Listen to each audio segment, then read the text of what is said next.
У Беларусі першы раз мінскія рабочыя выйшлі на святкаванне 1 мая 1895 года. Правда, размах выступлений рабочих был непараўнальны з тым, што быў у США. Тут вышло каля 300 рабочих.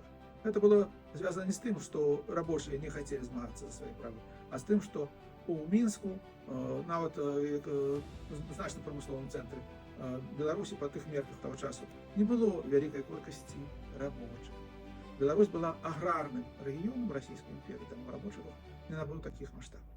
З 1899 года першамайскія дэманстрацыі ў Мінску, Віцебску, Гомелі пачынаюць становіцца больш масавымі, і традыцыя штогод устанавливаецца правядзенне гэтых выступлений. Найбольш значны ўздым менавіта забастоўвачнага руха, звязаны прыурочаны да 1 мая, прыпадае на перыяд рэвалюцыі 1905-1907 году.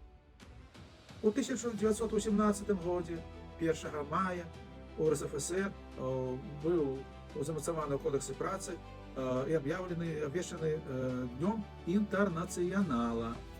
І гэта свята, іх выхадны дзень, і гэта свята у такім выглядзе пад назвай Дзень інтэрнацыянала захоўвалася аж до 1970 года. Это з 1970 года 1 мая у СССР афіцыйна атрымаў назву Дзень міжнароднай салідарнасці працоўных. Это з таго часу праводзяцца рэгулярныя маніфестацыі, дэманстрацыі рабочых пад лозунгамі «Мір, праца, май».